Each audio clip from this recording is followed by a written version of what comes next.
지금 북한 전역에 비상으로 난리가 났습니다. 감히 남조선 따위가. 전쟁도 폭격도 없었습니다. 한국이 위성 하나 쏘았을 뿐인데 초비상입니다.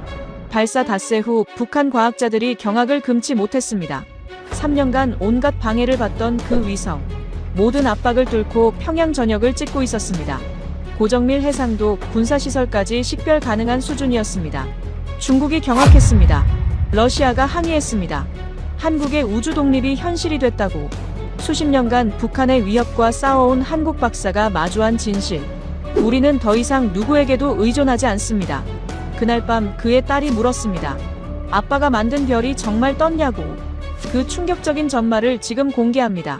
시작하기 전 구독과 좋아요, 그리고 대한민국 파이팅 댓글로 한국을 응원해주세요. 안녕하세요. 저는 박대현입니다. 42, 한국항공우주연구원에서 민간연계 정찰기술개발 책임연구원으로 일하고 있습니다. 아침 6시 반, 대전 본원 지하 3층 극비 연구동으로 들어서는 순간 늘 느끼는 긴장감이 몸을 휘감았습니다. 2번의 홍채 인식과 지문 스캔을 거쳐야 들어갈 수 있는 이곳은 대한민국의 미래가 숨쉬는 공간이었죠. 복도 양쪽으로 늘어선 금속문들 너머에서는 각기 다른 극비 프로젝트들이 진행되고 있었어요. 복도를 지나며 창밖을 보니 하늘이 맑게 개어 있었습니다. 2025년 5월, 봄이 막바지로 접어들고 있었어요. 연구동 위쪽으로는 평범한 행정동이 자리 잡고 있어서 밖에서 보면 그저 일반적인 연구소 건물처럼 보일 뿐이었죠. 하지만 제가 매일 출입하는 이 지하 공간에서는 세상이 아직 모르는 기술들이 조용히 완성되어 가고 있었습니다. 제 책상 위에는 딸 민서가 그린 그림이 액자에 담겨 있었습니다. 8살 민서가 크레파스로 그린 인공위성 그림이었어요. 삐뚤빼뚤한 글씨로 아빠가 만드는 별이라고 적혀 있었죠. 파란 지구 위에 반짝이는 별 모양 위성이 떠 있고 그 옆에 작은 하트가 그려져 있었습니다. 그 그림을 볼 때마다 가슴 한편이 뭉클해졌어요. 민서는 제가 정확히 뭘 하는지 모릅니다.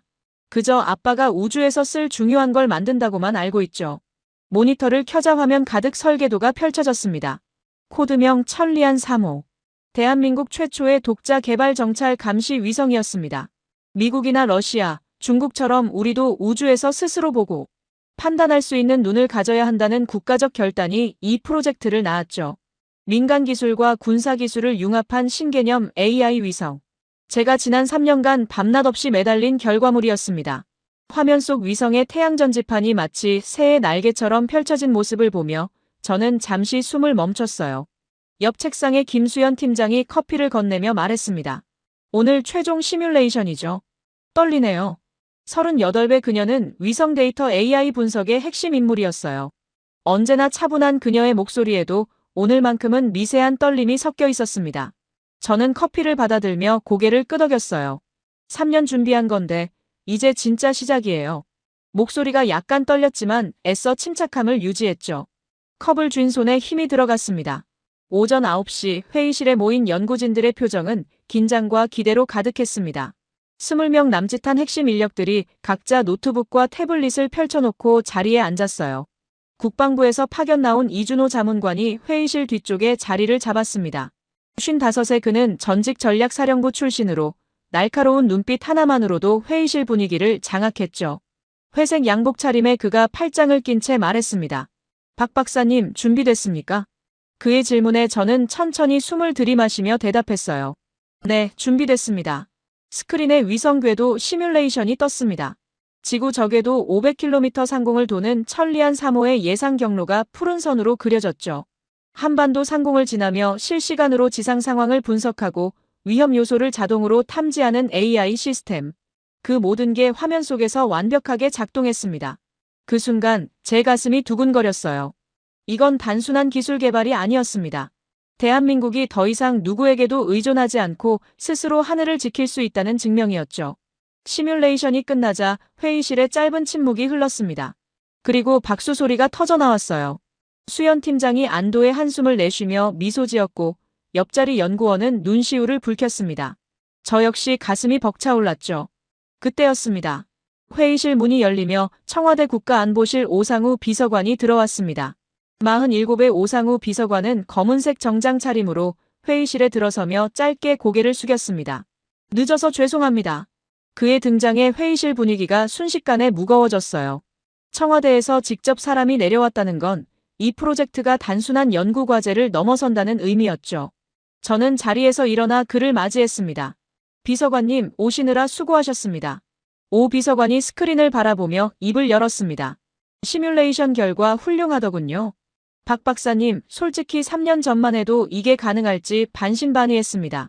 그의 말에 회의실 안연구진들이 긴장한 표정으로 귀를 기울였어요. 하지만 지금 이 순간 대한민국은 역사를 다시 쓰려 하고 있습니다. 그가 천천히 말을 이었죠. 우리가 왜 이 위성을 만들어야 하는지 다들 아시죠? 이준호 자문관이 팔짱을 풀며 끼어들었습니다. 안보 주권입니다. 그의 목소리는 낮지만 단단했어요. 지금까지 우리는 동맹국의 정찰 자산에 의존해왔습니다. 한반도 상공을 지나는 위성사진 한 장도 요청해서 받아야 했죠. 하지만 천리안 사무가 궤도에 오르면 우리 스스로 보고 판단할 수 있게 됩니다. 그의 말에 저는 고개를 끄덕였습니다. 오 비서관이 제 눈을 똑바로 바라보며 말했습니다. 박 박사님, 이건 단순한 기술 개발이 아닙니다. 이건 우리 아이들에게 물려줄 미래를 지키는 일입니다. 그 순간 제 머릿속에 민서의 얼굴이 떠올랐어요. 민서가 어른이 되었을 때 대한민국이 어떤 나라로 남아있을지 그 미래를 결정하는 게 바로 지금 이 순간이라는 걸 깨달았습니다. 가슴속 깊은 곳에서 뜨거운 감정이 차올랐죠. 맞습니다. 제가 입을 열었습니다. 저도 딸아이가 있습니다. 민서라는 8살짜리 딸이요. 그 아이가 크레파스로 그린 위성 그림을 제 책상에 붙여뒀습니다. 목소리가 약간 떨렸지만 계속 말했어요. 민서가 20살이 되면 이 나라는 어떤 모습일까요? 여전히 누군가의 허락을 받아야 하늘을 볼 수 있는 나라일까요? 아니면 스스로 미래를 결정할 수 있는 나라일까요? 회의실이 조용해졌습니다. 수연 팀장이 조심스럽게 말했습니다. 박 박사님 말씀이 맞아요. 우리가 이 일을 하는 이유는 결국 다음 세대 때문이잖아요. 그녀의 목소리에도 감정이 묻어났죠. 기술은 그저 수단일 뿐입니다. 진짜 목표는 우리 아이들이 자유롭고 안전한 나라에서 살 수 있게 하는 거예요. 오 비서관이 천천히 고개를 끄덕이며 말했습니다. 바로 그겁니다. 이 위성은 단지 쇳덩어리가 아닙니다. 이건 약속입니다. 우리가 다음 세대에게 하는 약속이죠. 너희는 더 이상 누구에게도 고개 숙이지 않아도 된다는 약속 말입니다. 그의 말이 끝나자 회의실 안 공기가 달라졌어요. 모두의 눈빛에 결연함이 스며들었습니다. 이준호 자문관이 일어서며 스크린을 가리켰습니다. 그렇다면 우리에겐 실패할 권리가 없습니다. 발사 예정일은 석 달 후 8월 15일. 광복절입니다. 그 날짜를 듣는 순간 저는 온몸에 전율이 흘렀어요. 우연이 아니었습니다. 이건 상징이었죠. 80년 전 되찾은 독립, 그리고 지금 우리가 쟁취할 진짜 주권. 오 비서관이 마지막으로 말했습니다. 박 박사님, 이 프로젝트의 성공 여부가 대한민국의 미래를 결정합니다. 부탁드립니다. 그가 깊이 허리를 숙였어요. 청와대 비서관이 연구원에게 고개를 숙이는 모습을 보며 저는 이 일의 무게를 다시 한번 실감했습니다. 회의가 끝나고 연구진들이 하나둘 자리를 떠났습니다. 저는 창밖을 바라보며 생각에 잠겼어요. 미래를 지키는 약속. 그 약속을 지킬 수 있을까? 불안과 기대가 뒤섞인 감정이 가슴을 짓눌렀습니다. 그때 수연 팀장이 다가와 조용히 말했습니다. 박 박사님, 그런데 한 가지 걱정되는 게 있어요. 수연 팀장의 목소리에는 평소와 다른 긴장감이 묻어났습니다. 어젯밤 보안팀에서 연락이 왔어요. 연구소 메인 서버에 이상한 접속 시도가 감지됐대요. 그녀가 태블릿 화면을 제게 건넸습니다. 화면에는 빨간색으로 표시된 접속 기록들이 빼곡히 찍혀 있었어요. 새벽 3시에서 5시 사이 짧은 시간 동안 무려 200여 차례의 접속 시도가 있었던 겁니다. 방화벽이 전부 막아냈지만 패턴이 심상치 않다고 하더라고요. 수연의 표정이 어두워졌죠. 저는 태블릿을 들여다보며 접속 경로를 추적했습니다. IP 주소가 여러 나라를 거쳐 우회되어 있었어요. 동유럽, 동남아시아, 남미를 넘나들며 출처를 감춘 흔적이 역력했습니다. 전문가 수법이네요. 제가 중얼거리자 수연이 고개를 끄덕였어요. 점심시간, 저는 이준호 자문관을 따로 만났습니다. 본관 옥상 벤치에 나란히 앉아 도시락을 펼쳤지만 식욕이 없었어요. 준호 자문관이 먼저 입을 열었습니다. 해킹 시도 건 이미 보고받았습니다. 그의 목소리는 여전히 차분했지만 눈빛만큼은 날카로웠죠. 박 박사님, 솔직히 말씀드리겠습니다. 천리안 사모를 노리는 세력이 한둘이 아닙니다. 그가 주변을 둘러본 뒤 낮은 목소리로 말을 이었어요. 중국은 우리 독자 정찰 능력 확보를 원치 않습니다. 러시아도 마찬가지고요. 심지어 일부 서방 국가들조차 속내는 복잡합니다. 저는 숨을 삼키며 물었습니다. 그럼 이게 국가 차원의 공작이란 말씀이신가요? 준호 자문관이 천천히 고개를 끄덕였어요. 가능성이 높습니다. 기술 탈취나 프로젝트 방해, 둘 중 하나겠죠. 오후에 긴급 보안회의가 소집됐습니다. 연구소 보안 책임자인 강민철 차장이 브리핑을 시작했어요. 어젯밤 해킹 시도는 단순 탐색이 아니었습니다. 설계도면 데이터베이스에 집중적으로 접근하려 했어요. 그의 말에 회의실 분위기가 얼어붙었습니다. 다행히 3중 암호화 시스템이 버텨냈지만 이건 시작에 불과할 겁니다. 저는 손을 들어 질문했습니다. 혹시 내부 유출 가능성은요? 강 차장이 잠시 망설이다 대답했어요. 배제할 수 없습니다. 현재 연구소 인력 전체에 대한 재검증을 진행 중입니다. 그 말을 듣는 순간 등골이 오싹해졌죠. 3년간 함께 일한 동료들 중 누군가가 배신자일 수도 있다는 생각. 믿고 싶지 않았지만 현실이었습니다. 회의가 끝나고 연구실로 돌아오니 이미 저녁 7시가 넘어 있었습니다. 책상 서랍에서 휴대폰을 꺼내니 아내 정희에게서 온 문자가 보였어요. 오늘도 늦으시죠? 민서가 아빠 기다리다 잠들었어요. 저녁은 드셨어요. 가슴 한편이 무거워졌습니다. 민서의 잠든 얼굴을 떠올리니 미안함이 밀려왔죠. 그날 밤 11시, 저는 여전히 연구실에 남아보안 로그를 분석하고 있었습니다. 수연 팀장과 2명의 선임 연구원도 함께 남아 작업 중이었어요. 모니터 불빛만이 어두운 연구실을 밝히고 있었죠. 갑자기 수연이 긴장한 목소리로 말했습니다. 박 박사님, 이것 좀 보세요. 그녀가 가리킨 화면에는 이상한 코드가 떠 있었습니다. 이게 뭐죠? 제가 물었어요. 수연의 손가락이 떨리고 있었습니다. AI 분석 모듈 소스코드 안에 숨겨진 백도어예요. 누군가 일부러 심어놓은 거예요. 심장이 쿵 내려앉는 느낌이었습니다. 언제부터 있었던 겁니까? 수연이 로그를 확인하더니 창백한 얼굴로 대답했어요. 2개월 전부터입니다. 2개월. 그동안 누군가 우리 시스템을 들여다보고 있었다는 뜻이었습니다. 손에 식은땀이 흘렀어요. 당장 격리하고 보안팀에 보고합니다. 제가 말하려는 순간 연구실 전체 조명이 갑자기 꺼졌습니다. 비상등만 희미하게 깜빡이며 어둠 속에서 우리를 비췄죠. 정전인가요? 누군가 물었습니다. 하지만 창밖을 보니 다른 건물들은 멀쩡히 불이 켜져 있었어요. 우리 연구동만 암흑 속에 잠긴 겁니다. 그때였습니다. 복도 끝에서 발소리가 들려왔습니다. 발소리는 규칙적이고 침착했습니다. 한 명이 아니었어요. 최소 2~3명은 되는 것 같았죠. 비상등 불빛 아래 저는 수연 팀장과 눈을 마주쳤습니다. 그녀의 얼굴에도 공포가 어려 있었어요. 보안팀인가요? 옆자리 연구원이 떨리는 목소리로 물었습니다. 저는 고개를 저었어요. 보안팀이라면 무전으로 먼저 연락했을 겁니다. 발소리가 점점 가까워졌습니다. 저는 재빨리 수연에게 속삭였어요. 백도어 파일, 지금 당장 외장 하드에 백업하세요. 수연이 황급히 USB를 꺼고 데이터를 복사하기 시작했습니다. 진행률 바가 너무나 천천히 올라가는 게 느껴졌죠. 심장 소리가 귓가에 울렸습니다. 연구실 문 앞에서 발소리가 멈췄습니다. 손잡이가 천천히 돌아갔어요. 문이 열리며 어둠 속에서 2명의 인형이 나타났습니다. 검은색 작업복 차림에 얼굴을 가린 사람들이었어요. 한 명이 손전등을 켜며 연구실 안을 비췄습니다. 빛이 제 얼굴을 스치고 지나갔죠. 누구십니까? 제가 최대한 침착하게 물었습니다. 목소리가 떨리지 않도록 애썼지만 쉽지 않았어요. 침입자 중 한 명이 한국어로 말했습니다. 우리는 당신들을 해치러 온 게 아닙니다. 다만 경고하러 왔을 뿐이죠. 억양이 어딘가 어색했어요. 외국인이 한국어를 배운 듯한 느낌이었습니다. 경고라니 무슨 말씀이십니까? 제가 물었죠. 다른 한 명이 대답했습니다. 천리안 3호 프로젝트 중단하십시오. 이건 당신들이 감당할 수 있는 일이 아닙니다. 그의 목소리는 낮고 차가웠어요. 계속 진행하면 당신과 당신 가족 모두 위험해질 겁니다. 그 말을 듣는 순간 온몸이 얼어붙었습니다. 가족. 민서와 정의가 떠올랐어요. 수연 팀장이 떨리는 손으로 USB를 뽑아 주머니에 숨겼습니다. 침입자들이 그 동작을 눈치챘는지는 알 수 없었어요. 첫 번째 침입자가 한 걸음 다가오며 말했습니다.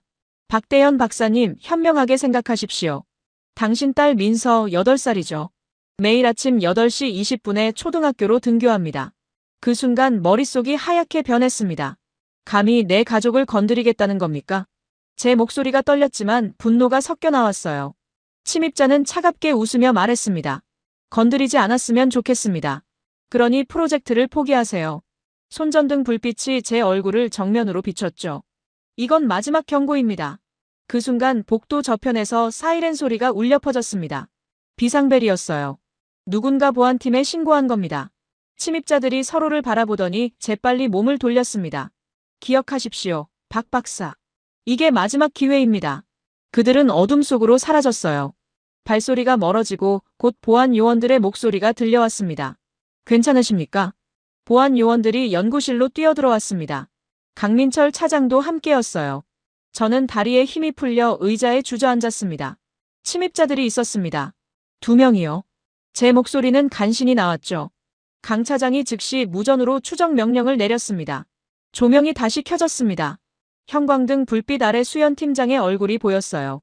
그녀도 겁에 질려 있었습니다. 옆자리 연구원은 책상에 엎드려 몸을 떨고 있었죠. 저는 떨리는 손으로 휴대폰을 꺼내 정희에게 전화를 걸었습니다. 신호음이 길게 울렸어요. 여보세요. 정희의 목소리가 들렸을 때 가슴이 무너져 내리는 것 같았습니다. 여보, 지금 당장 민서 데리고 집 나가요. 시댁으로 가세요. 제 목소리는 다급했어요. 무슨 일이에요? 정희가 놀라 물었습니다. 지금 설명할 시간 없어요. 제발 지금 당장 움직여요. 전화 너머로 정희가 황급히 움직이는 소리가 들렸습니다. 강 차장이 다가와 말했습니다. 박 박사님, 긴급 대책회의를 소집하겠습니다. 저는 고개를 끄덕였어요. 하지만 머릿속은 온통 민서 생각뿐이었습니다. 누군가 제 딸을 감시하고 있었다는 사실. 그 생각만으로도 온몸이 부들부들 떨렸죠. 수연이 조용히 다가와 제 어깨에 손을 얹었습니다. 박 박사님, 우리 어떻게 해야 하죠? 그녀의 눈에는 두려움과 함께 무언가를 묻는 눈빛이 담겨 있었어요. 저는 떨리는 숨을 내쉬며 창밖을 바라봤습니다. 어두운 밤하늘에 별들이 빛나고 있었죠. 새벽 2시 긴급 대책회의가 열렸습니다. 회의실에는 이준호 자문관, 강민철 보안차장, 그리고 오상우 비서관까지 긴급 소집됐어요. 오 비서관은 청와대에서 헬기를 타고 급히 내려왔다고 했습니다. 모두의 얼굴에는 긴장과 피로가 역력했죠. 저는 커피를 마시며 떨리는 손을 진정시키려 애썼습니다. 강 차장이 CCTV 영상을 틀었습니다. 침입자들은 지하 환기구를 통해 침입했습니다. 30분 만에 보안 시스템을 무력화시켰어요. 화면 속 2명의 검은 그림자가 능숙하게 움직이는 모습이 보였습니다. 전문가입니다. 군사훈련을 받은 것으로 추정됩니다. 이준호 자문관이 팔짱을 끼며 화면을 응시했어요. 신원은 파악됐습니까? 오 비서관이 물었습니다. 강 차장이 고개를 저었어요. 얼굴을 완벽히 가렸고 지문도 남기지 않았습니다. 현재 국정원과 합동으로 추적 중입니다. 회의실에 무거운 침묵이 흘렀죠. 저는 주먹을 쥐었다 폈다를 반복했습니다. 민서의 얼굴이 자꾸 떠올랐어요. 오 비서관이 저를 바라보며 물었습니다. 박 박사님, 가족분들은 안전한 곳으로 대피시키셨습니까? 저는 고개를 끄덕였어요. 아내와 딸을 시댁으로 보냈습니다. 경남 진주인데 경찰에 보호 요청도 했습니다. 목소리가 갈라졌지만 참았죠. 하지만 솔직히 말씀드려서 지금 이 상황이 믿기지 않습니다. 이준호 자문관이 무겁게 입을 열었습니다. 박 박사님, 제가 예상했던 일입니다. 그의 눈빛이 날카로웠어요. 천리안 3호는 단순한 위성이 아닙니다. 이건 동북아 군사 균형을 뒤흔들 게임 체인저죠. 주변국들이 가만히 있을 리 없습니다. 그가 테이블을 손가락으로 톡톡 두드렸습니다. 이건 시작에 불과할 겁니다. 수연 팀장이 USB를 꺼내 테이블 위에 올려놓았습니다. 이게 어젯밤 발견한 백도어 파일입니다. 강 차장이 즉시 노트북에 연결해 분석을 시작했어요. 화면에 복잡한 코드들이 펼쳐졌습니다. 이건 고도로 정교한 스파이웨어네요. 실시간으로 데이터를 외부로 전송하도록 설계됐습니다. 강 차장의 목소리에 충격이 묻어났죠. 누가 심었습니까? 오 비서관이 날카롭게 물었습니다. 수연이 힘겹게 대답했어요. 아직 특정하지 못했습니다. 하지만 이 코드에 접근할 수 있는 사람은 우리 팀 내부에 15명 정도입니다. 그 말을 듣는 순간 회의실 공기가 얼어붙었습니다. 내부자. 우리 중 누군가가 배신자라는 뜻이었죠. 저는 고개를 숙이고 생각에 잠겼습니다. 3년간 함께 밤을 새우고 땀 흘렸던 동료들. 그중 누군가가 우리를 배신했다는 게 믿기지 않았어요. 하지만 증거는 명확했습니다. 전수조사를 해야 합니다. 제가 힘겹게 말했죠. 2개월 전부터 지금까지 누가 이 모듈에 접근했는지 모든 로그를 확인해야 해요. 이준호 자문관이 일어서며 말했습니다. 박 박사님. 그의 목소리가 차갑게 가라앉았어요. 지금 선택의 기로에 서 계십니다. 그가 창밖을 바라보며 말을 이었죠. 프로젝트를 중단할 수도 있습니다. 가족의 안전을 위해서라면 당연한 선택이에요. 누구도 박 박사님을 비난하지 않을 겁니다. 그의 말에 가슴이 철렁 내려앉았습니다. 중단. 그 단어가 머릿속을 맴돌았어요. 민서의 안전과 국가의 미래. 둘 중 하나를 선택해야 한다는 현실이 저를 짓눌렀습니다. 손이 떨렸어요. 오 비서관이 조심스럽게 말했습니다. 박 박사님, 물론 가족이 최우선입니다. 하지만 동시에 생각해 주셔야 할 것이 있어요. 그가 잠시 숨을 고르더니 말했죠. 만약 여기서 우리가 물러서면 그들은 이긴 겁니다. 위협만으로 대한민국의 미래를 꺾을 수 있다는 걸 증명하는 거예요. 수연 팀장이 떨리는 목소리로 말했습니다. 박 박사님, 저는 박사님 결정을 따르겠습니다. 그녀의 눈에 눈물이 맺혔어요. 하지만 개인적으로는 포기하고 싶지 않아요. 우리가 3년간 쏟아부은 게 단지 기술만은 아니잖아요. 이건 우리 존재 이유였어요. 저는 눈을 감았습니다. 민서가 그린 위성 그림이 떠올랐어요. 아빠가 만드는 별. 그 순수한 글씨체가 눈앞에 아른거렸습니다. 민서가 20살이 되었을 때 제가 오늘 어떤 선택을 했는지 물어본다면 뭐라고 대답해야 할까요? 아빠는 내가 위험할까봐 포기했단다라고 말할 수 있을까요? 아니면 아빠는 내가 자유로운 나라에서 살 수 있도록 끝까지 싸웠단다라고 말할 수 있을까요? 저는 천천히 눈을 떴습니다. 회의실 안 모든 사람들이 저를 바라보고 있었어요. 저는 천천히 자리에서 일어났습니다. 떨리는 다리에 힘을 주며 회의실을 둘러봤어요. 이준호 자문관, 오상우 비서관, 강민철 차장, 수연 팀장. 모두의 눈빛이 제게 집중돼 있었습니다. 저는 깊게 숨을 들이마셨어요. 계속하겠습니다. 제 목소리가 회의실에 울려 퍼졌죠. 오 비서관이 놀란 표정으로 물었습니다. 박 박사님 확실하십니까? 가족분들이 위험할 수 있습니다. 저는 고개를 끄덕였어요. 알고 있습니다. 하지만 여기서 멈추면 민서에게 어떤 미래를 물려줄 수 있겠습니까? 목소리가 떨렸지만 확신에 차 있었습니다. 제 딸이 위협에 굴복하는 아버지의 모습을 보고 자라길 원치 않습니다. 이준호 자문관의 입가에 미세한 미소가 스쳤습니다. 예상했던 대답입니다. 그가 팔짱을 풀며 말했어요. 박 박사님, 그렇다면 이제부터는 전쟁입니다.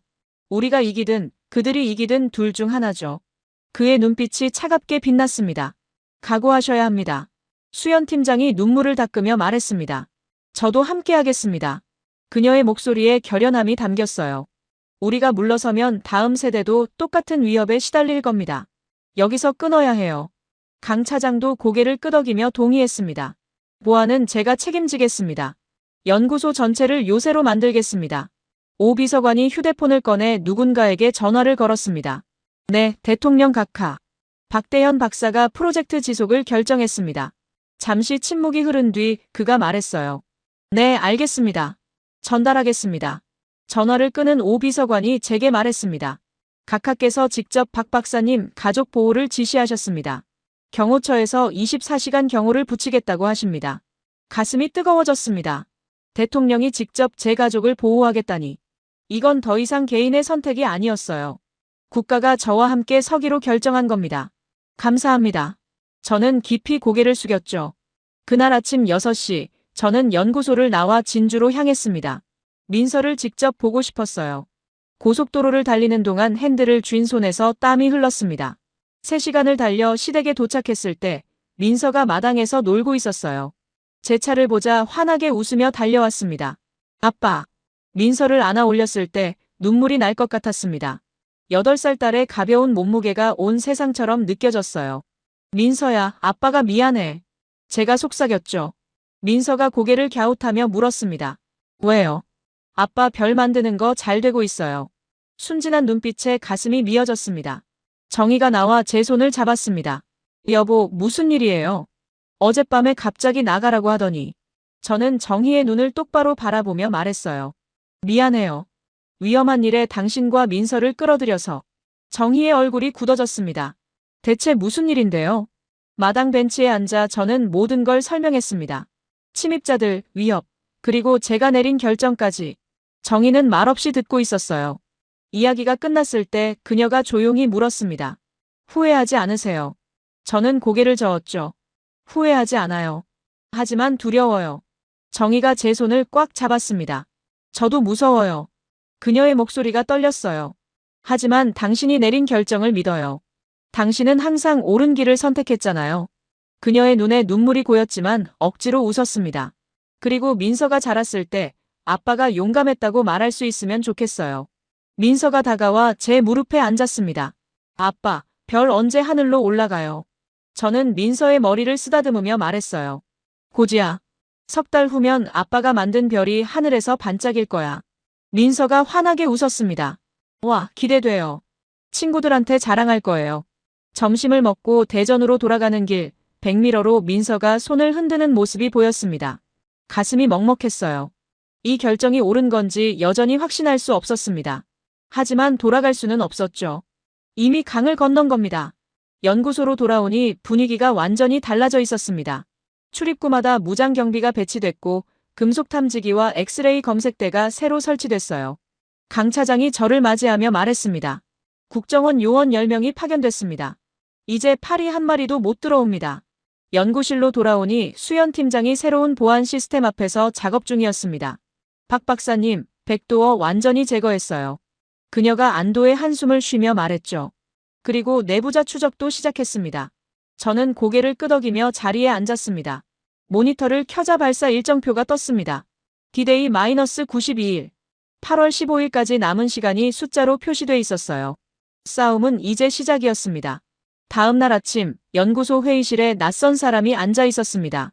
30대 중반으로 보이는 여성이었어요. 짧게 자른 머리에 날카로운 눈매가 인상적이었습니다. 이준호 자문관이 소개했어요. 국정원 해외정보국 최유진 팀장입니다.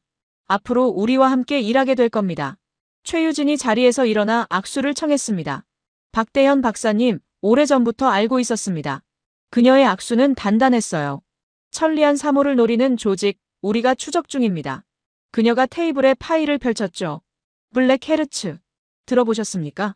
저는 고개를 저었습니다. 최유진이 파일 속 사진을 가리키며 설명했어요.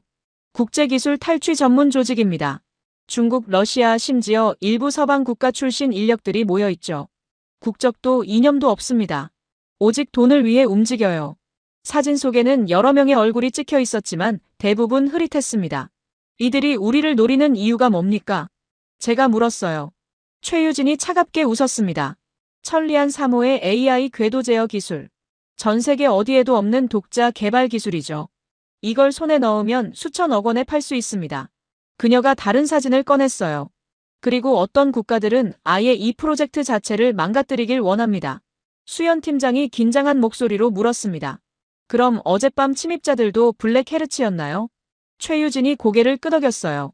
확실합니다. 그들의 수법이에요. 먼저 경고하고 안 먹히면 본격적으로 움직이죠. 그녀의 눈빛이 날카로워졌습니다.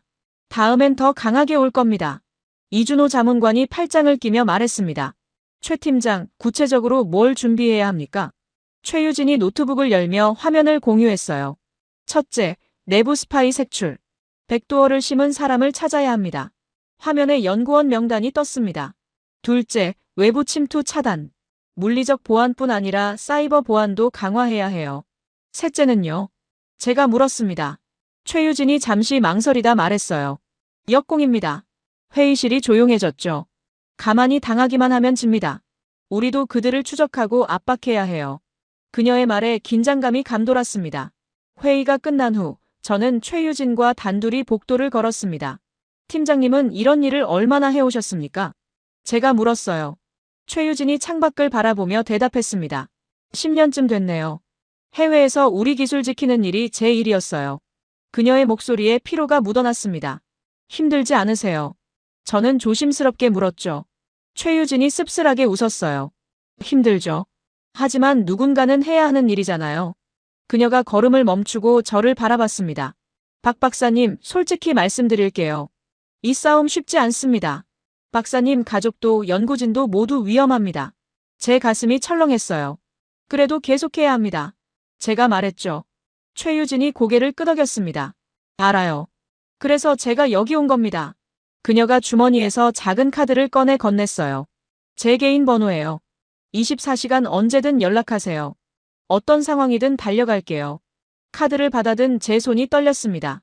감사합니다. 최유진이 제 어깨를 가볍게 두드렸어요. 박 박사님, 우리가 지키는 건 단지 위성이 아닙니다. 그녀의 눈빛이 진지해졌죠. 우리 아이들이 살아갈 나라예요. 그거 잊지 마세요. 그날 저녁 연구실에서 혼자 작업하던 중 휴대폰이 울렸습니다. 정희였어요. 여보, 지금 괜찮아요. 그녀의 목소리가 떨리고 있었습니다. 무슨 일이에요? 제가 급히 물었죠. 집 앞에 낯선 차가 서 있어요. 1시간째 그대로 있어요. 심장이 쿵 내려앉았습니다. 지금 어디 계세요? 시댁이요. 근데 여기도 아까부터 누가 집 주변을 왔다 갔다 해요. 정희의 목소리에 공포가 섞여 있었어요. 저는 즉시 최유진에게 전화를 걸었습니다. 팀장님, 제 가족이 감시당하고 있습니다. 30분 후 최유진에게서 연락이 왔습니다. 진주 쪽에 요원 파견했어요. 그리고 박사님 댁 주변 차량도 확인 중입니다. 그녀의 목소리는 침착했어요. 걱정 마세요. 제가 지킬게요. 전화를 끊었지만 불안은 가시지 않았습니다. 수연 팀장이 연구실로 들어왔습니다. 박 박사님, 아직도 일하세요. 밤 10시가 넘은 시각이었어요. 집에 가봐야 하는데 발이 안 떨어지네요. 제가 솔직히 말했죠. 수연이 옆자리에 앉으며 말했습니다. 저도 요즘 잠이 안 와요. 자꾸 누가 따라오는 것 같고. 우리는 한동안 말없이 모니터만 바라봤습니다. 화면 속 천리안 3호의 설계도가 빛나고 있었어요. 이게 정말 가치 있는 일일까요? 수연이 조용히 물었습니다. 저는 고개를 돌려 그녀를 바라봤어요. 가치 있어야만 하는 일입니다. 안 그러면 우리가 겪는 이 모든 게 의미 없어지죠. 그때였습니다. 연구실 불이 깜빡였습니다. KH 넘길다 1350자 정도로 유지해줘. 불이 깜빡이는 순간 저와 수연은 동시에 자리에서 일어났습니다. 심장이 빠르게 뛰었어요. 또 정전인가요? 수연의 목소리가 떨렸죠. 하지만 이번엔 달랐습니다. 불은 깜빡이다 다시 안정됐어요. 복도에서 경비원의 무전 소리가 들렸습니다. 이상 없음. 단순 전압 불안정입니다. 저는 안도의 한숨을 내쉬었습니다. 너무 예민해진 것 같았어요. 수연도 의자에 주저앉으며 웃었습니다. 우리 완전히 겁먹었네요. 그녀의 웃음에도 긴장이 풀리지 않은 게 느껴졌죠. 저는 창밖을 바라봤습니다. 대전 시내의 불빛들이 평화롭게 반짝이고 있었어요. 다음 날부터 본격적인 내부 조사가 시작됐습니다. 최유진 팀장이 주도하는 조사는 철저했어요. 연구원 한 명 한 명과 개별 면담을 진행했고 지난 6개월간의 모든 접속 기록을 분석했습니다. 연구소 분위기는 점점 무겁게 가라앉았죠. 서로를 의심하는 눈빛들이 오갔습니다. 일주일 후 최유진이 긴급회의를 소집했습니다. 용의자를 좁혔습니다. 그녀가 화면에 한 사람의 프로필을 띄웠어요. 이창민, 32살, 데이터 분석팀 주임 연구원. 저는 그를 잘 알고 있었습니다. 성실하고 조용한 연구원이었죠. 설마 창민이가요? 수연이 믿을 수 없다는 표정으로 말했습니다. 아직 확정은 아닙니다. 최유진이 신중하게 말했어요. 하지만 백도어가 심어진 시각에 그의 계정으로 접속한 기록이 있습니다. 화면에 로그 기록이 떴죠. 새벽 3시 42분. 이창민의 아이디로 AI 모듈에 접근한 흔적이었습니다. 그리고 그의 계좌에 석 달 전 5천만 원이 입금됐습니다. 출처 불명이에요. 회의실이 조용해졌습니다. 이준호 자문관이 무겁게 말했어요. 확실한 증거를 확보해야 합니다. 섣불리 움직이면 그들이 눈치챌 수 있어요. 최유진이 고개를 끄덕였습니다. 이틀 내로 결정적 증거를 잡겠습니다. 그날 오후 저는 일부러 이창민과 마주쳤습니다. 복도에서 우연을 가장해 말을 걸었어요. 창민 씨, 요즘 많이 피곤해 보이네요. 그의 얼굴은 창백했습니다. 네, 조사받느라 좀 그렇습니다. 그가 어색하게 웃었죠. 눈을 제대로 마주치지 못했어요. 제 가슴이 답답해졌습니다. 혹시 힘든 일 있으면 언제든 말해요.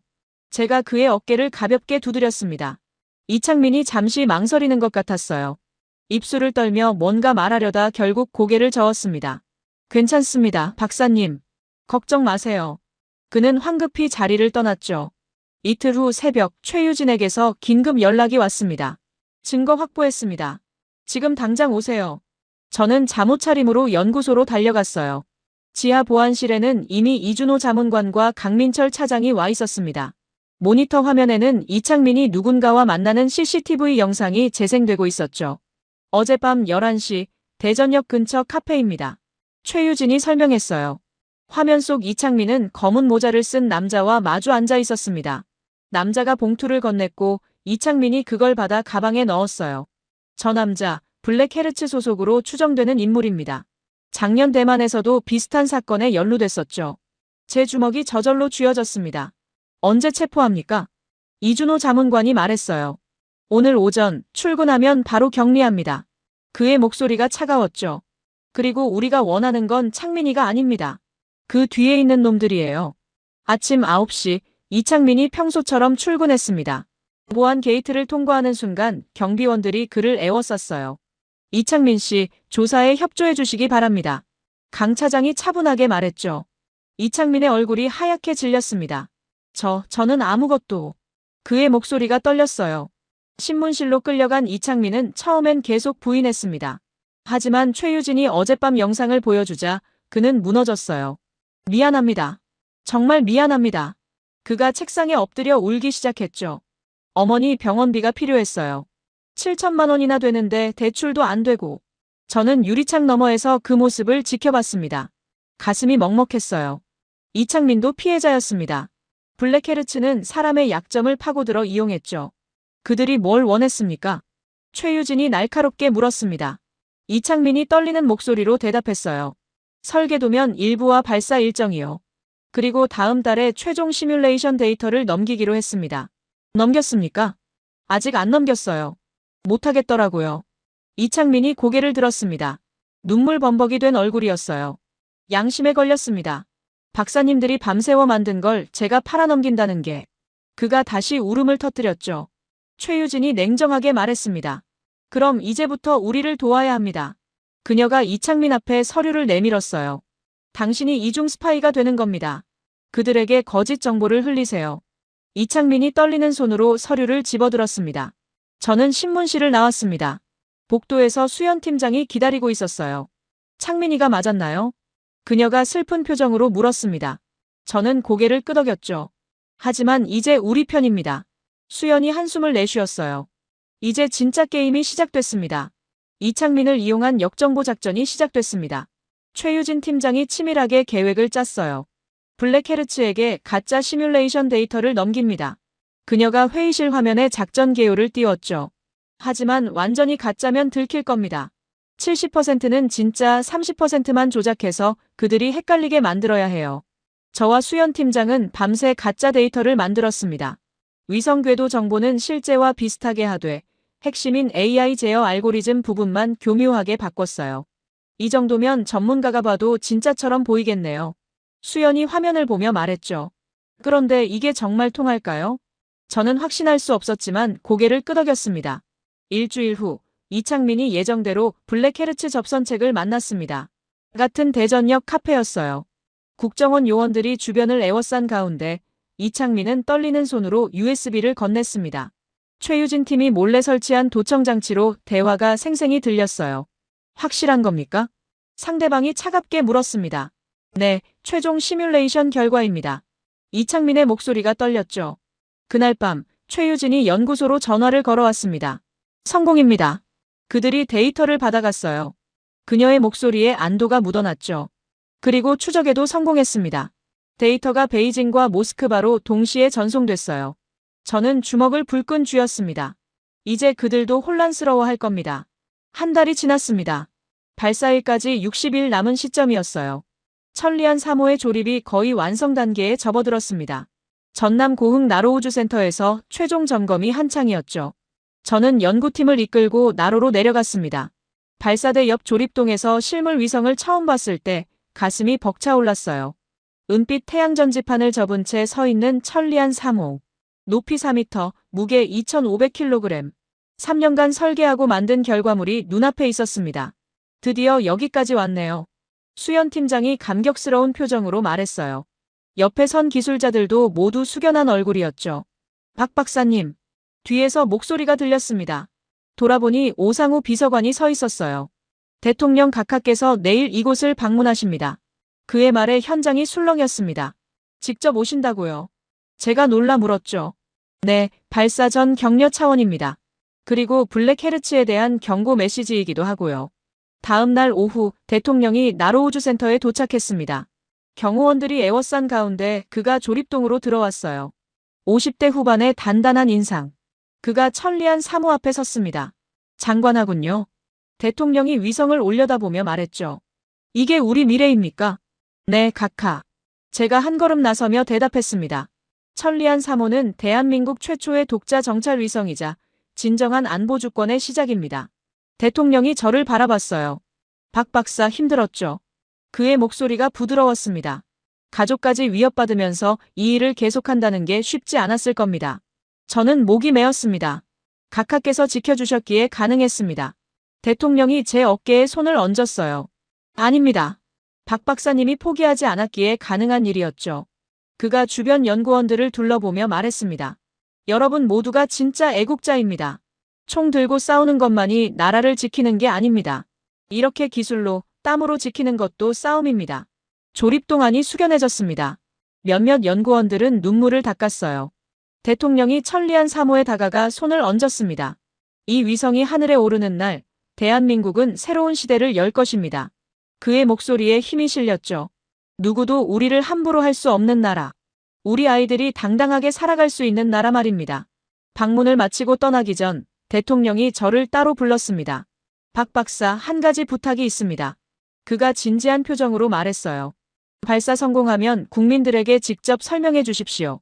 이게 왜 중요한지, 우리가 왜 이 일을 해야 하는지. 저는 고개를 숙였습니다. 명심하겠습니다, 각하. 대통령 방문 다음 날 국내외 언론이 일제히 보도를 쏟아냈습니다.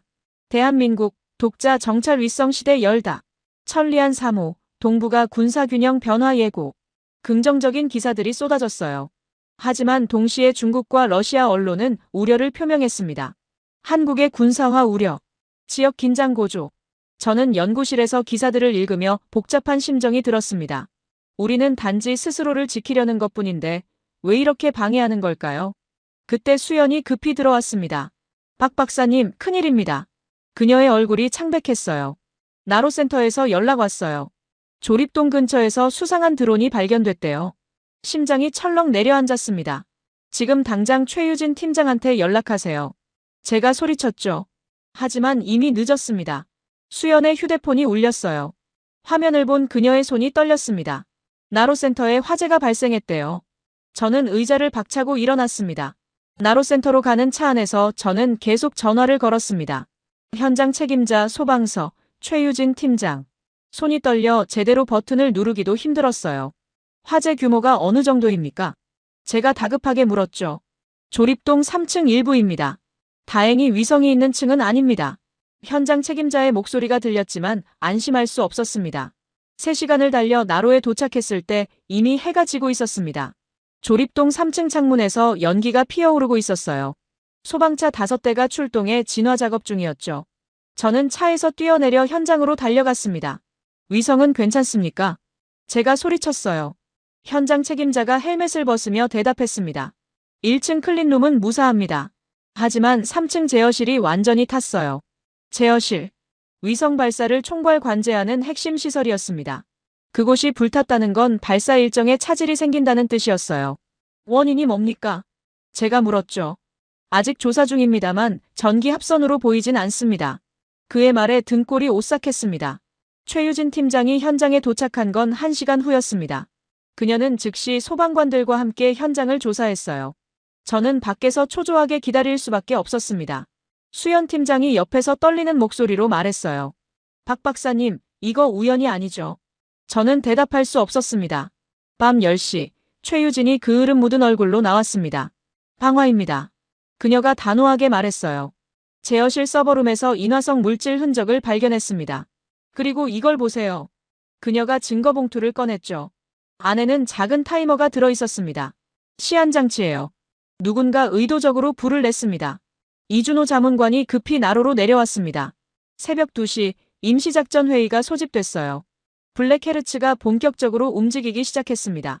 준호 자문관의 목소리가 차갑게 가라앉았죠. 가짜 데이터에 속았다는 걸 눈치챘을 겁니다. 이제 직접 파괴하려는 거예요.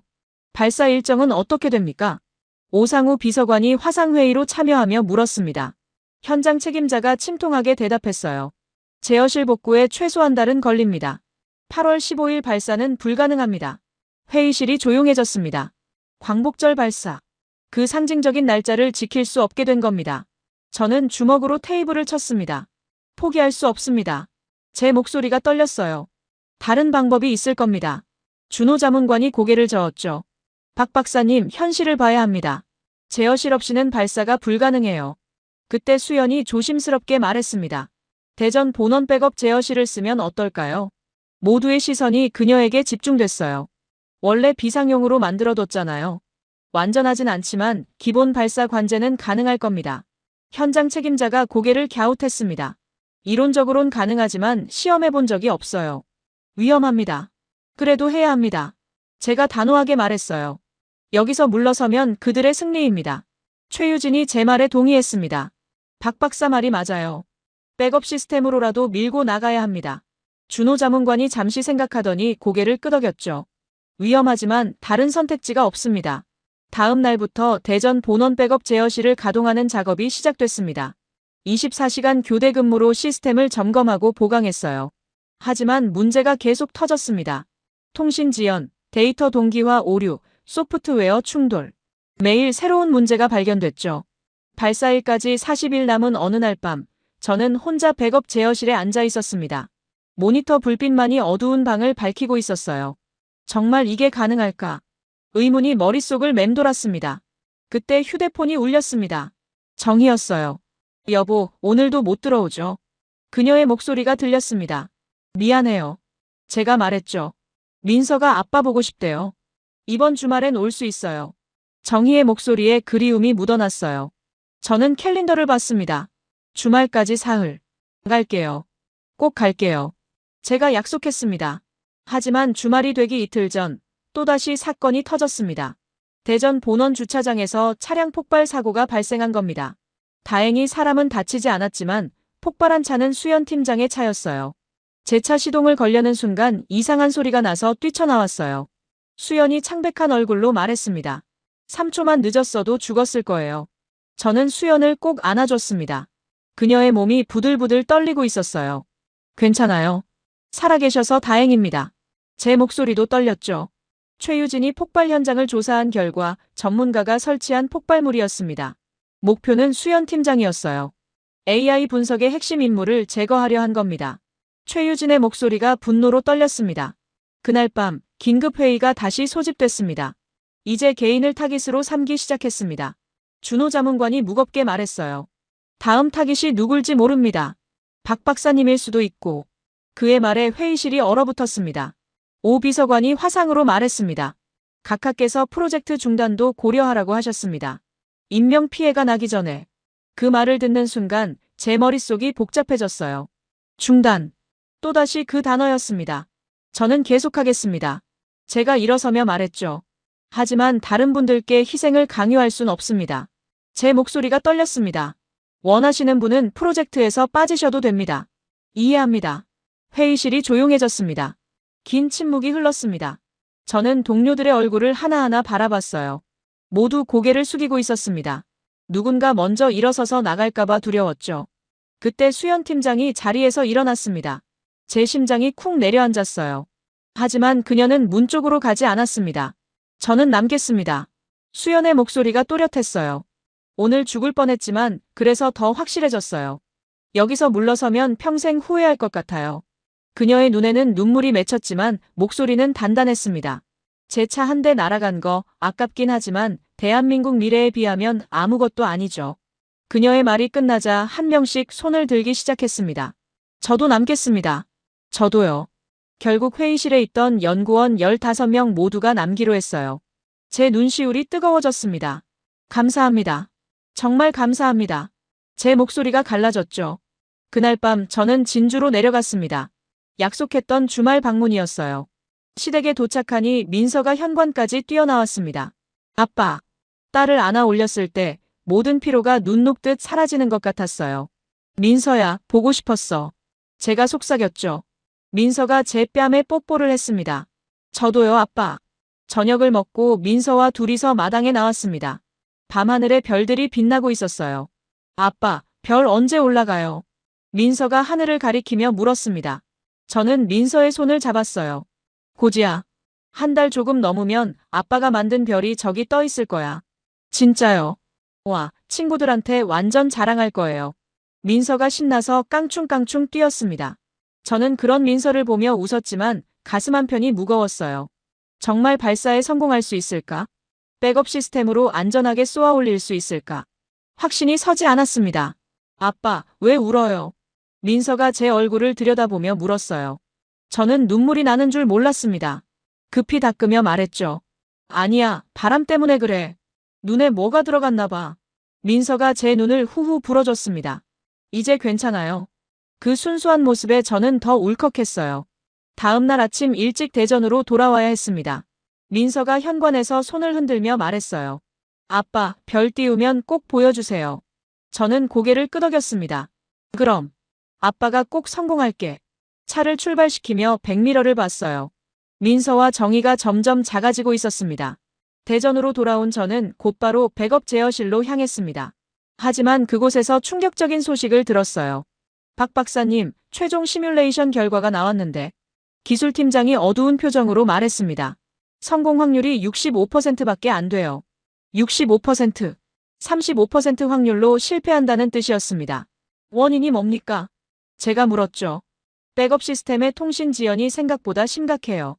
발사 후 1분 안에 정확한 궤도 수정을 해야 하는데 지연 때문에 오차가 너무 큽니다. 그의 설명에 저는 의자에 주저앉았습니다. 개선할 방법은 없습니까? 이론적으론 가능하지만 시간이 필요해요. 최소 3개월은 3개월. 하지만 발사일까지는 40일도 안 남았어요. 저는 머리를 감싸쥐었습니다. 그날 오후 국방부에서 급한 연락이 왔습니다. 이준호 자문관이 직접 전화를 걸어왔어요. 박 박사님, 큰 문제가 생겼습니다. 그의 목소리가 심각했죠. 위성 발사체 운반 중 사고가 발생했습니다. 저는 숨이 멎는 것 같았어요. 어떤 사고입니까? 운반 트럭이 고속도로에서 전복됐습니다. 발사체 일부가 손상됐어요. 준호 자문관의 말에 저는 눈앞이 캄캄해졌습니다. 의도적인 겁니까? 조사 중이지만 그럴 가능성이 높습니다. 트럭 브레이크에서 이상 징후가 발견됐어요. 저는 휴대폰을 떨어뜨릴 뻔했습니다. 발사체 손상. 그것도 지금 시점에. 수리 가능합니까? 제가 떨리는 목소리로 물었죠. 예비 부품으로 교체는 가능한데 또 2개월은 걸립니다. 2개월. 이제 8월 15일 발사는 완전히 불가능해진 겁니다. 긴급회의가 소집됐습니다. 오상우 비서관이 화상으로 참여했어요. 청와대 입장은 명확합니다. 발사 일정 재조정이 불가피합니다.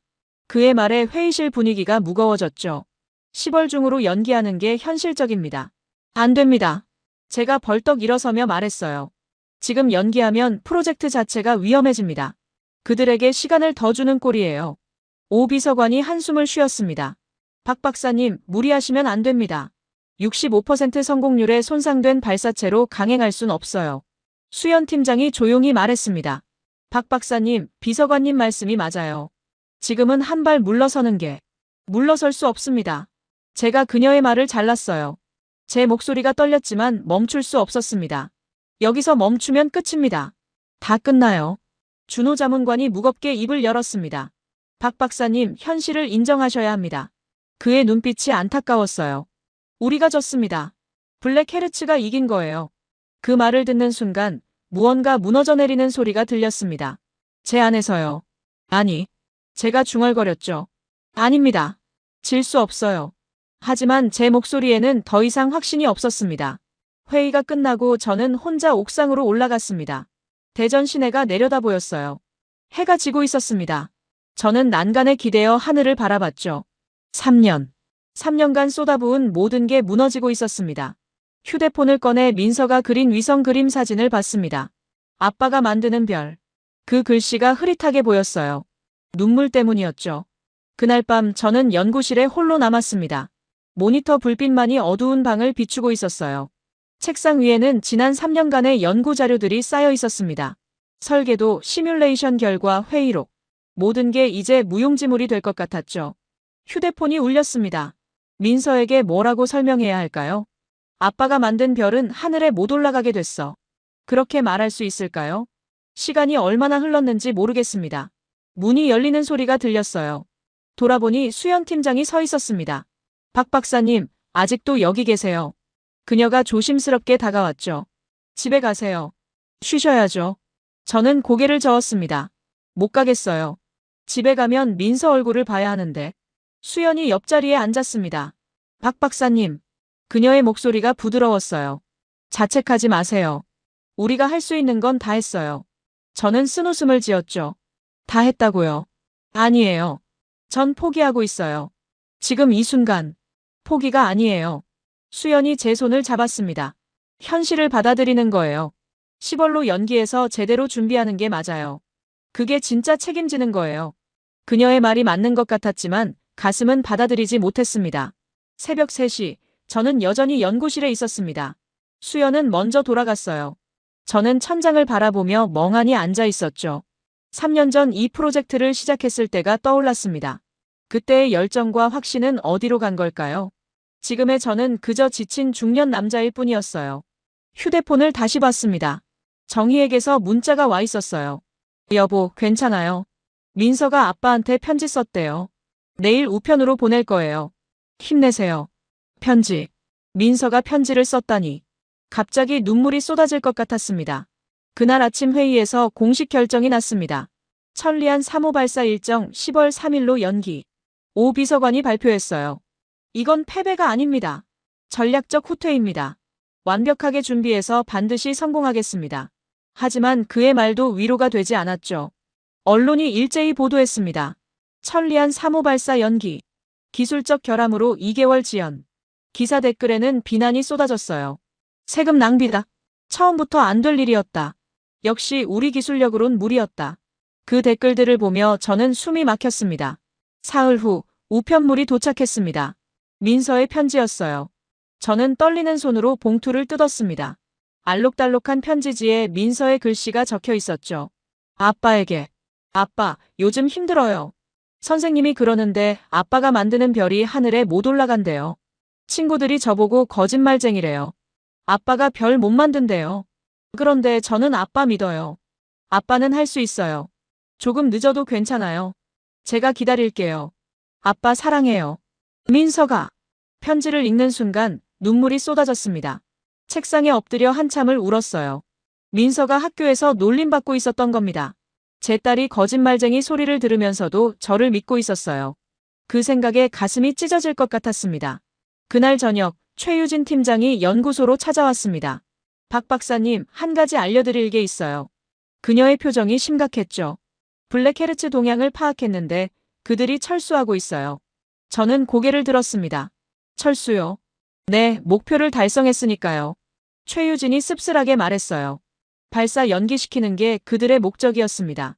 시간을 벌면 정치적 압박이나 예산 삭감 같은 다른 방법으로도 프로젝트를 무산시킬 수 있으니까요. 그녀의 말에 저는 주먹을 쥐었습니다. 그럼 우리가 정말 진 거네요. 제가 힘없이 말했죠. 최유진이 잠시 망설이다 말했습니다. 아직 끝난 건 아니에요. 하지만 솔직히 말씀드리면 10월까지 시간이 너무 깁니다. 그 사이 무슨 일이 생길지 몰라요. 그녀의 말이 현실이었습니다. 밤늦게 집으로 돌아왔습니다. 오랜만에 들어온 집은 텅 비어 있었어요. 정희와 민서는 아직 진주에 있었죠. 저는 소파에 주저앉아 민서 방을 바라봤습니다. 벽에 붙어있는 별 스티커들이 어둠 속에서 희미하게 빛나고 있었어요. 서랍을 열었습니다. 그 안에는 민서가 6살 때 그린 그림이 있었어요. 로켓과 별, 그리고 우주 비행사. 우리 아빠는 우주를 지켜요라고 삐뚤빼뚤 적혀 있었습니다. 그때 민서는 제가 뭘 하는지도 제대로 몰랐어요. 그냥 아빠가 대단한 일을 한다고 믿었죠. 저는 그림을 가슴에 안았습니다. 정말 포기해야 할까요? 10월까지 기다려야 할까요? 하지만 그때까지 프로젝트가 살아남을 수 있을까요? 머릿속이 복잡했습니다. 휴대폰을 들어 수연에게 문자를 보냈습니다. 팀장님, 내일 아침 일찍 만날 수 있을까요? 30분 후 답장이 왔어요. 네, 몇 시든지요. 저는 휴대폰을 내려놓고 창밖을 바라봤습니다. 동이 트고 있었습니다. 다음 날 새벽 6시, 저는 수연 팀장과 연구소 옥상에서 만났습니다. 동쪽 하늘이 붉게 물들고 있었어요. 박 박사님, 무슨 일이세요? 수연이 걱정스러운 표정으로 물었죠. 저는 민서의 편지를 꺼내 보여줬습니다. 이거 읽어보세요. 수연이 편지를 읽는 동안 저는 하늘을 바라봤어요. 그녀의 눈에 눈물이 고이는 게 보였습니다. 민서가 이런 일을 겪고 있었군요. 수연이 떨리는 목소리로 말했어요. 맞아요. 제가 고개를 끄덕였죠. 그런데 어젯밤 깨달았어요. 전딸에게 포기하는 모습을 보여줄 순 없어요. 하지만 박 박사님, 현실적으로 수연이 말을 잇지 못했습니다. 저는 그녀를 똑바로 바라보며 말했어요. 8월 15일, 원래 날짜에 쏘겠습니다. 수연의 눈이 커졌죠. 뭐라고요? 그건 불가능해요. 발사체도 손상됐고 백업 시스템도. 방법이 있습니다. 제가 단호하게 말했어요. 어젯밤 내내 생각했어요. 발사체 손상 부분, 예비 부품 없이도 임시 보강으로 버틸 수 있어요. 위험하긴 하지만 불가능하진 않아요. 수연이 고개를 저었습니다. 그래도 백업 시스템 성공률이 65%밖에. 그럼 65%로 가는 겁니다. 제 목소리가 떨렸지만 확신에 차 있었어요. 완벽하게 준비해서 100% 만들려다. 결국 0%가 되는 것보다 65%라도 지금 도전하는 게 낫습니다. 수연이 저를 물끄러미 바라봤죠. 박 박사님, 정말 미쳤어요. 그녀가 웃으며 말했습니다. 근데 왜 저도 하고 싶어지죠? 저는 그녀의 손을 잡았어요. 팀장님, 함께 해줄 거죠? 수연이 고개를 끄덕였습니다. 당연하죠. 여기까지 왔는데 이제 와서 빠질 순 없잖아요. 오전 9시, 저는 연구팀 전체를 소집했습니다. 20명의 핵심 인력들이 회의실에 모였어요. 여러분께 제안이 있습니다. 제가 앞에 섰죠. 8월 15일, 원래 일정대로 발사하겠습니다. 회의실이 술렁였습니다. 불가능합니다. 한 연구원이 말했어요. 시간이 너무 없어요. 저는 고개를 끄덕였습니다. 알아요. 하지만 해야 합니다. 여기서 물러서면 우리는 영영 기회를 잃을 겁니다. 제가 화면에 일정표를 띄웠죠. 남은 시간 35일. 하루 20시간씩 일하면 가능합니다. 이준호 자문관이 회의실 문을 열고 들어왔습니다. 박 박사님, 무슨 소리를 하시는 겁니까? 그가 놀란 표정이었어요. 청와대에서 이미 10월로 결정했습니다. 저는 그를 마주봤죠. 자문관님, 전 제 결정을 번복하겠습니다. 8월 15일에 쏘겠어요. 준호 자문관이 한숨을 쉬었습니다. 박 박사님, 실패하면 어쩌려고요? 국가적 망신입니다. 제가 침착하게 대답했어요. 실패할 수도 있어요. 하지만 도전조차 안 하는 것보다는 낫습니다. 우리 아이들에게 도전하는 모습을 보여줘야 해요. 회의실이 조용해졌습니다. 연구원 한 명이 손을 들었어요. 박 박사님, 저 함께 하겠습니다. 그러자 하나둘 손이 올라가기 시작했죠. 결국 전원이 손을 들었습니다. 준호 자문관이 우리를 바라보며 씁쓸하게 웃었어요. 미친 사람들. 그렇습니다. 제가 웃으며 말했죠. 우린 미쳤어요. 하지만 이 나라는 미친 사람들이 만들어 왔습니다. 준호 자문관이 잠시 생각하더니 휴대폰을 꺼냈습니다. 청와대에 보고하겠습니다. 각하를 설득해보죠. 그날 오후 대통령과의 화상회의가 열렸습니다. 저는 긴장한 채 화면을 바라봤어요. 박 박사. 대통령이 무거운 목소리로 말했습니다. 성공 확률이 얼마나 됩니까? 저는 솔직하게 대답했죠. 65%입니다, 각하. 35%는 실패한다는 뜻이군요. 그렇습니다. 침묵이 흘렀어요. 대통령이 긴 한숨을 쉬었습니다. 박 박사 책임질 수 있습니까? 제가 고개를 숙였죠. 제 모든 걸 걸겠습니다, 각하. 또 침묵이 흘렀습니다. 좋습니다. 대통령이 마침내 말했어요. 8월 10일 가십시오. 대한민국이 함께합니다. 화면이 꺼졌고 회의실에 환호성이 터졌습니다. 전쟁이 다시 시작됐습니다. 남은 시간 35일. 연구소는 잠들지 않는 요새가 됐습니다. 24시간 교대 근무 체제로 전환했어요. 저는 하루 4시간만 자며 나머지 시간을 백업 제어실에서 보냈죠. 수연 팀장과 연구원들도 마찬가지였습니다. 모두의 눈에 다크서클이 깊게 패였지만 눈빛만큼은 살아있었어요. 발사체 임시 보강 작업이 시작됐습니다. 나로센터 기술진들이 밤낮 없이 매달렸어요. 박 박사님, 보강 완료했습니다. 현장 책임자가 전화로 보고했죠. 하지만 진동 테스트 결과가 기준치 아슬아슬합니다. 저는 심호흡했어요. 그래도 발사 가능합니까? 이론적으로는요. 백업 제어실 통신 지연 문제도 조금씩 해결됐습니다. 수연팀이 알고리즘을 개선해서 지연 시간을 40% 줄였어요. 성공률이 75%까지 올라갔습니다. 수연이 기쁜 표정으로 보고했죠. 여전히 25%는 실패지만 그래도 나아졌어요. 발사 20일 전 최유진 팀장이 급보를 가져왔습니다. 블랙헤르츠가 다시 움직입니다. 그녀의 표정이 심각했어요. 우리가 8월 15일 강행한다는 정보를 입수한 것 같아요. 저는 긴장했죠. 어떻게 대응합니까? 이번엔 우리가 먼저 칩니다. 최유진의 눈빛이 날카로웠어요. 국정원 해외 요원들이 블랙헤르츠 거점 3곳을 동시에 타격할 겁니다. 그들이 움직이기 전에 우리가 먼저 무력화시키는 거죠. 저는 고개를 끄덕였습니다. 부탁드립니다. 발사 10일 전 천리안 3호가 마침내 발사대에 설치됐습니다. 저는 나로센터로 내려가 직접 확인했어요. 높이 47m 발사대 위에 우뚝 선 로켓. 그 안에 우리의 위성이 담겨 있었죠. 드디어 여기까지 왔네요. 제가 중얼거렸습니다. 발사 5일 전 정희와 민서가 나로센터로 왔습니다. 경호원들의 보호를 받으며 저를 만났어요. 아빠. 민서가 달려와 안겼죠. 저는 딸을 꼭 껴안았습니다. 민서야, 이제 곧 아빠가 만든 별이 하늘로 올라간다. 민서가 눈을 반짝이며 물었어요. 진짜요? 친구들한테 보여줄 수 있어요. 저는 고개를 끄덕였죠. 그럼 8월 15일 낮 11시 저기 발사대에서 로켓이 날아오를 거야. 민서가 발사대를 바라보며 박수를 쳤습니다. 정희가 제 손을 잡았습니다. 여보, 수고했어요. 그녀의 눈에 눈물이 맺혔어요. 성공하든 실패하든 당신이 자랑스러워요. 저는 아내를 안았죠. 고마워요. 당신이 있어서 여기까지 올 수 있었어요. 8월 15일 아침이 밝았습니다. 광복절. 맑게 갠 하늘이었어요. 발사 관제실에는 긴장감이 흘렀습니다. 저는 백업 제어실에서 모니터들을 점검했죠. 수연 팀장이 옆에 앉아 최종 확인을 했어요. 모든 시스템 정상입니다. 오전 10시 대통령이 관제실에 도착했습니다. 언론과 국민들이 생중계로 지켜보는 가운데 카운트다운이 시작됐어요. 발사 60분 전 관제사의 목소리가 울려 퍼졌습니다. 10시 40분 최유진에게서 문자가 왔습니다. 블랙헤르츠 거점 3곳 모두 제압 완료. 방해 없을 겁니다. 저는 안도의 한숨을 쉬었어요. 10시 50분 최종 점검이 끝났습니다. 발사 10분 전 제 심장이 미친 듯이 뛰었죠. 수연의 손도 떨리고 있었어요. 서로 눈을 마주보며 고개를 끄덕였습니다.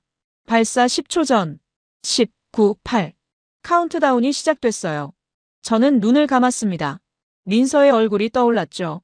7, 6, 5, 4, 3, 2, 1 그리고 마침내 발사. 거대한 화염과 함께 로켓이 하늘로 치솟았습니다. 땅이 흔들렸어요. 관제실 창문 너머로 하얀 연기 기둥이 솟아올랐죠. 천리안 3호가 하늘을 향해 날아가고 있었습니다. 1단계 분리 성공, 2단계 점화 성공, 위성 분리 성공, 연달아 성공 신호가 들어왔어요. 저는 숨을 참고 모니터를 응시했습니다. 이제 진짜 시험이 시작되는 거였어요. 궤도 진입 시도합니다. 수연이 떨리는 목소리로 말했죠. 백업 시스템으로 명령을 전송했습니다. 통신 지연. 3초가 영원처럼 느껴졌어요. 궤도 진입 성공. 관제실에 환호성이 터졌습니다. 사람들이 껴안고 울었어요. 저는 주저앉아 하늘을 바라봤죠. 우리가 해냈습니다. 발사 성공 닷새 후 천리안 3호가 첫 고해상도 영상을 지구로 전송했습니다. 저는 관제실에서 그 순간을 지켜봤어요. 모니터에 한반도가 선명하게 떠올랐죠. 구름 한 점, 산맥 하나까지 또렷하게 보였습니다. 믿을 수 없어요. 수연 팀장이 감격스러운 목소리로 말했어요. 발사 성공 닷새 후 천리안 3호가 첫 고해상도 영상을 지구로 전송했습니다. 저는 관제실에서 그 순간을 지켜봤어요. 모니터에 한반도가 선명하게 떠올랐죠. 구름 한 점, 산맥 하나까지 또렷하게 보였습니다. 믿을 수 없어요. 수연 팀장이 감격스러운 목소리로 말했어요. 이준호 자문관이 다른 모니터를 가리켰습니다. 박 박사님, 이것 좀 보세요. 화면에는 북한 평양상공 영상이 떠 있었어요. 해상도 0.3m. 군사시설의 윤곽이 선명하게 보였죠. 국정원 정보로는 북한이 비상회의를 소집했답니다. 준호 자문관이 미소 지었어요. 우리 위성 때문에요. 최유진 팀장이 보고서를 가져왔습니다. 중국 외교부가 우려를 표명했고 러시아도 항해 성명을 냈어요. 그녀가 씁쓸하게 웃었죠. 하지만 이미 늦었습니다. 천리안 3호는 궤도에 있으니까요. 저는 고개를 끄덕였습니다. 이제 대한민국은 스스로 하늘을 보는 나라가 됐어요. 그날 저녁 청와대에서 공식 발표가 있었습니다. 대통령이 직접 나서서 천리안 3호의 성공을 선언했어요. 오늘부터 대한민국은 진정한 우주 주권 국가입니다. 그의 목소리가 온 국민에게 전해졌죠. 우리는 이제 스스로 하늘을 보고 스스로 미래를 결정합니다. 언론이 폭발했습니다. 국내외 할 것 없이 대한민국의 독자 정찰 위성 성공을 대서특필했어요. 한국, 세계 7번째 독자 정찰 위성 보유국. 천리안 3호, 동북아 게임 체인저. 며칠 전까지 비난했던 댓글들은 사라지고 축하 메시지들이 쏟아졌죠. 일주일 후, 저는 민서학교를 찾아갔습니다. 선생님이 특별히 허락해 주셨어요. 교실 앞에 섰을 때 민서가 환하게 웃으며 손을 흔들었죠. 애들아, 우리 반 민서 아버지가 오셨어요. 선생님이 아이들에게 말했습니다. 안녕하세요, 여러분. 제가 인사했어요. 민서 아빠가 만든 위성이 지금 우리 머리 위 하늘에 떠 있답니다. 아이들이 박수를 쳤습니다. 한 아이가 손을 들었어요. 아저씨, 진짜 힘들었어요. 저는 웃으며 대답했죠. 응, 정말 힘들었어. 포기하고 싶을 때도 많았어.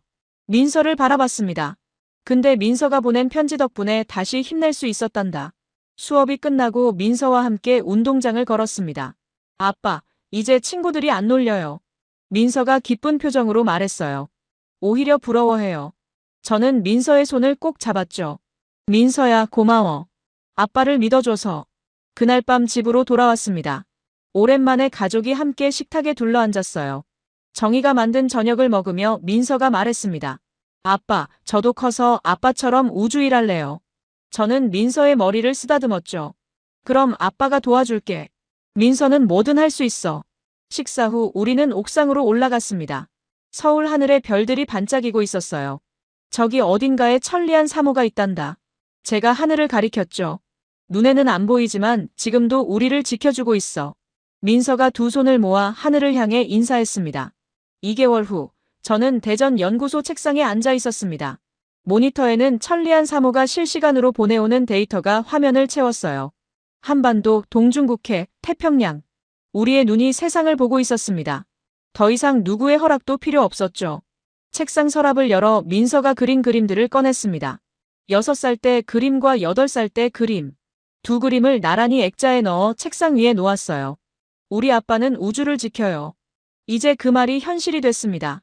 휴대폰이 울렸습니다. 민서에게서 온 문자였어요. 아빠, 오늘도 하늘 봤어요. 아빠가 만든 별 생각하면서요. 사랑해요. 저는 미소 지으며 답장을 보냈죠. 민서야, 아빠도 사랑해. 우리 함께 만든 별이 오늘도 빛나고 있단다. 하늘을 올려다봤습니다. 창밖으로 별들이 반짝이고 있었어요. 저 별들 사이 어딘가에 천리안 3호가 떠 있었습니다. 대한민국의 미래를 지키는 약속. 우리는 그 약속을 지켰습니다.